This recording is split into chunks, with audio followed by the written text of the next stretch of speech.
आप हंसते रहिए। देखिए, इन सैनिकों ने जो शहादत को प्राप्त हो चुके हैं, इन शहीदों ने हमें आजाद किया ताकि हम हंस सके, ताकि हम चैन की नींद सो सके, ताकि हम होली, ईद, दिवाली मना सके, ताकि हम इस प्रकार के आयोजनों का हिस्सा हो सके। तो उनके इस स्वप्न को साकार करना भी हमारी जिम्मेदारी है। हमें हंसना है, मुस्कुराना है, इस देश की एकता को बनाए रखना है। एक बात और कहूंगी, दमदार बहुत अच्छी बात कही। दमदार ने कहा शहीदों के शव उनके घरों पर आ रहे थे। पिछले दिनों की बात है जब सर कटे हुए धड़ उनकी डेहड़ियों पर आ रहे थे। हमारे कुनबे के एक कवि आदरणीय ध्रुवेंद्र भदौरिया जी ने एक बात कही, देखेगा जब एक घर से एक सैनिक शहादत को प्राप्त होता है तो किस प्रकार से पूरा परिवार, पूरा ब्रह्मांड उसकी शहादत को सम्मान देता है। नई नवेली दुल्हन अपने पति शव को देख करके रोने लग जाती है तो ननद आती है और अपनी भाभी को ढाढ़स बंधाती है और भाभी से कहती है, जो सर कटा हुआ धड़ देखकर जब उसकी पत्नी रोने लग जाती है तो ननद आकर के अपनी भाभी से कहती है, अपने भाई के लिए क्या कहती है?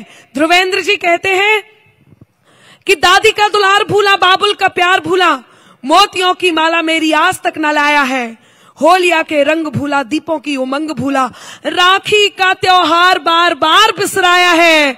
और भाभी मेरा भैया तो जन्म से भुलक्कड़ था, आज भी तो इसी आदत को दोहराया है। जाते हुए माता का आशीष लेना भूल गया, आते हुए रणथल शीश भूल आया।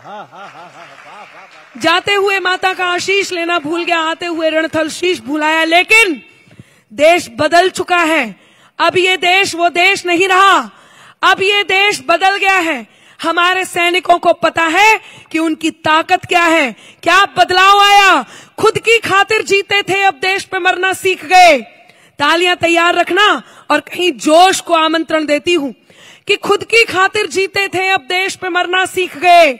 मझधारों में कफन बांधकर लोग उतरना सीख गए। और कल तक जुगनू तक भी हमको धमका देते थे, पर अब हम सूरज से आंख मिलाकर बातें करना सीख गए। नई सदी को दिशा दिखाता नवयुग नवल प्रणेता है, नए दौर का नया सिकंदर यही भारत का जेता है। और नहीं रहा वो भारत अरि को क्षमा दान जो देता था, ये भारत तो घर में घुसकर अपना बदला लेता है।